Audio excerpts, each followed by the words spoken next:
Lola! Kamusta po kayo? Kamusta po? Kamusta po? Anong ginagawa nyo? Ano po ang ginagawa nyo? Wala. Sige na, isda talaga lakaw. Nakahiga lang at din. Na. Alat din sa lakaw, bagong ko. Kamusta po? Kumain na po kayo? Kumain na? Kain na po. Ano pong kinain nyo? Ano po ang kinain nyo? Nag-inom ko mainit na tubig. Mainit na tubig lang? Hindi pa kayo? Pagdilisya. Wala ka pagdilisya. Patay yun eh. Pwera ko ng manok. Mainit lang pala tubig ang nakain nyo. Ayun. Hindi po ba kayo, hindi kayo nangungutang na doon? Pang pagkain nyo sana. Ay, dahil ako nakapunta dyan. Hindi na po kayo bumababa. Dahil Hindi ako na. nagbababa dyan. Kaya pala wala kayong pagkain. Yung pagbibigan sa kuya, dahil ako nagyan. Ayun. Dahil ako pupunta. Hindi ka na pumupunta sa baba. Dahil Ayun. nagpunta na, nagpursa ko ako magpasilin sa iba. Opo. Ngunyan, pagkabot ko dyan, minasamit ako dyan sa sapa. Tumba ako. Tumba ka sa ilog? Lumog ako. Nalubog ka sa tubig? Nalotang ako sa tubig. Uli ako diyan. Ayun. Tumawid ka pala sa ilog, bababa ka sana, mangungutang. Kaya lang, nadapa ka dyan sa ilog. Mapagal. Natumba ka, nalubog ka sa tubig. Mabuti. Iyon na mapagal sa kuyang nagsulo-sulo. Sulo-sulo, laging mag-isa. Ayun. Dahil nagtitios na sa ako, tapa noon. Ayun. Dahil ako nakakalakaw. Ayun. Talagang. Kaya ang bahay ko dahil ang kamukha ko. Pero garabat na. Ayun. Nako pa noon daw ako dahil nagigit ang mga aki ko. Ayun. Lola, matanong ko lang, Lola. Kanino yung manok? Kanino yung manok? Yung sa aki ko, iniwan. Kala ko sa'yo, Lola. Kala ko ikaw nasabong.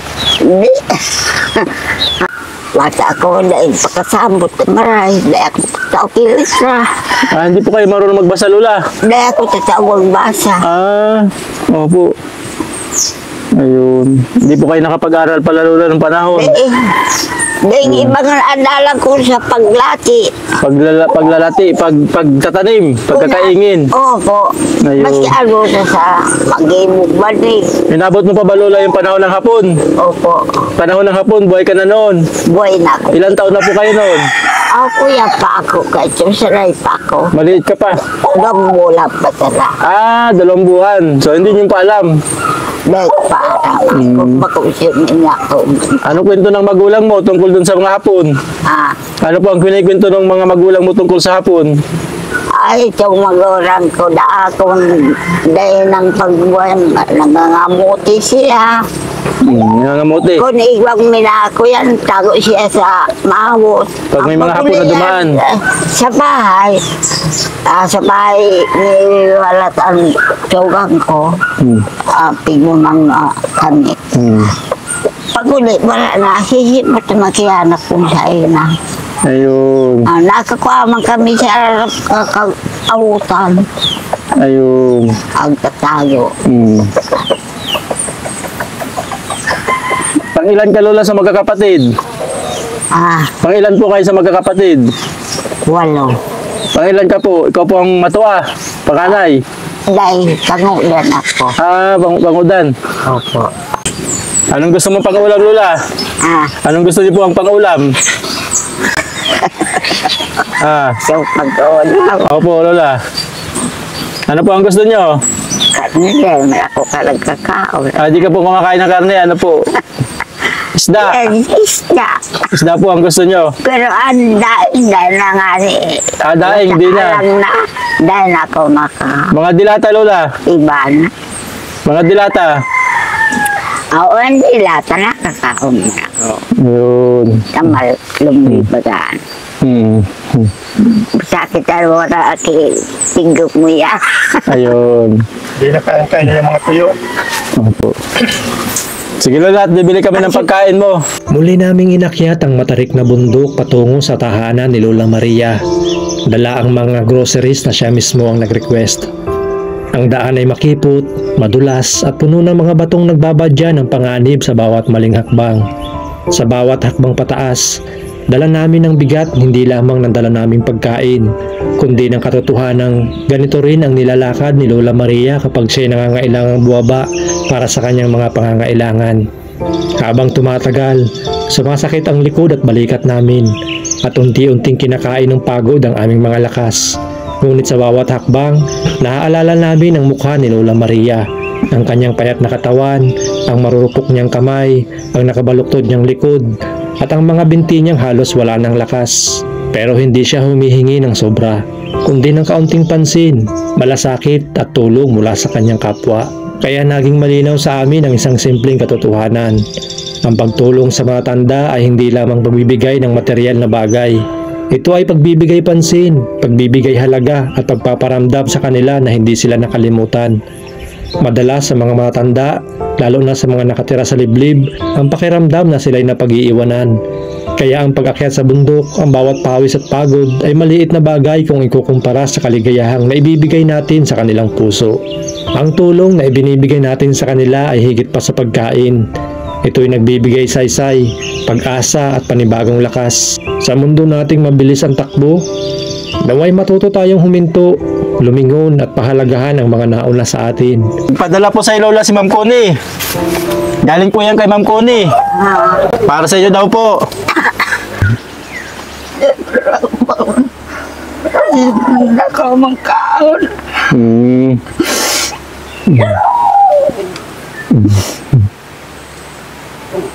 Saya ko sa buhay ko.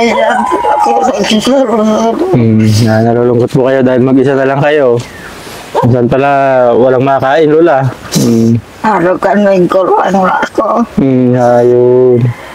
Nakakalungkot talaga, Lola, minsan pag tumatanda na at walang kasama. Kaya po, yung aming mga sponsor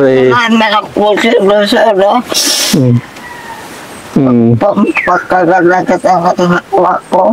ayun. Ayun ako, hindi ako na. Opo. Ganyan kamukhakan ko na. Ayun. Hindi naman, Lola. Ano to po, siguro po ay busy lang po yung mga kamag-anak nyo. Ay, mga kuya. Kayo ba madalas nalulungkot? Masal po si isa kuya. Masal po siya dagay. Madalas ba, Lola, nalulungkot kayo dito?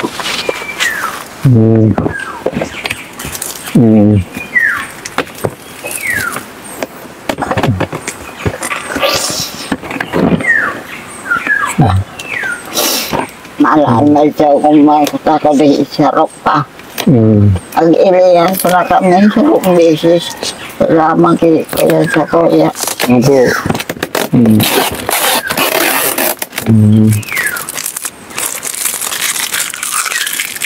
Parang pakiramdam mo pala, Lola, minsan parang wala na kayong halaga. Wala na kamugtakan. Nakikuyan ako pa sa araw. Maluya na. Yeah. Ayun, siguro naman, Lola, baka busy lang po sila. Kung kakagkagkagkag na. Yan. Kaya, Lola, yung aming sponsor, mahal na mahal kayo. Pinadalan po kayo ni Ma'am Connie. Ayan, may biscuit po, Lola, oh. Tikman mo ito, Lola. Lola. Grabe naman ito, kuya. Oh, yeah, matagal na naman ulit. Kasi mga kawald, kagaya ko nito kanina ni Lola. Yung una natin dinala, 6 na araw pa lang naubos. Yung panahon daw, yung medyo sagana si Lola sa pagkain. So, ayan, mga ganun uli yan. Matagal uli maubos yan ni Lola. Pero, tikman mo, Lola, itong biscuit para sabi mo kanina, mainit na tubig kinain mo. Ayan, Lola, tikman mo na.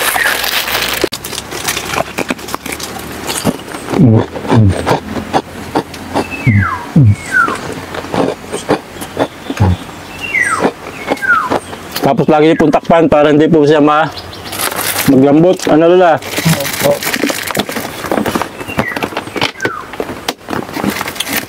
Yun. Bibigyan daw yan ako. May nakikita. Kaya mamo. Mag-ingkong ka. Karita. May ko nakapagpakupa ko na. Kasi hindi akong kwarta nakapaglis pero makumaka ka ako.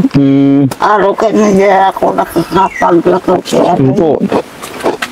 Pinagpala si Lola Maria ng mahabang buhay. Pero ngayon, unti-unting nilulumpo ng katandaan at pag-iisa. Dati siyang maganda, sabi ng mga nakakilala sa kanya. Si Lola Maria daw noon ay may maamong muka, mainhin ng tinig at may matamis ng ngiti. Pero ngayon, ang katawan niyang dating tuwid ngayon ay kuba na. Mahina na ang kanyang mga lakad. Ang kanyang mga kamay ay nanginginig na. At ang kanyang mga mata palaging nag-aalala. Hindi siya nakapag-aral, hindi siya natutong bumasa o sumulat. Ngunit sa kanyang puso, naroon ang uri ng karunungan na hindi maituturo ng anumang libro. Karunungan sa pagtitiis, sa pagmamahal, at sa pananabik ng may dangal.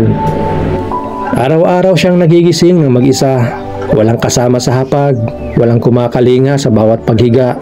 At sa kanyang pagtulog tuwing gabi, ang dasal niya ay simple, na sana may makaalala, na sana may dumamay. Ka-Wild, ngayon, ikaw na ang kasagutan sa dasal ni Lola Maria. Hindi natin kailangang maging mayaman upang tumulong. Hindi kailangang marami. Kailangan lang ang pusong marunong makinig, makaramdam at magmalasakit. Maaari mong gawing mas magaan ang natitirang mga taon ni Lola Maria. Maaari mong ipadama na hindi pa huli ang lahat upang mahalin, alalayan at damayan. Tulungan natin si Lola Maria. Ipanalangin natin siya. Ibahagi natin ang kanyang kwento. At kung kaya mo, kahit kaunting tulong, pagkain, gamot, kumot, kahit simpleng mensahe, ay maaaring maging liwanag sa kanyang gabi ng katahimikan. Si Lola Maria ay hindi lang matanda sa bundok. Siya ay paalala ng kagandahan ng tao ay hindi nasusukat sa itsura o talino, kundi sa tibay ng loob at sa kakayahang magmahal kahit walang natitirang lakas. Magmahal tayo gaya ni Lola at sa pagkakataong ito, maging pag-asa tayo para sa kanya.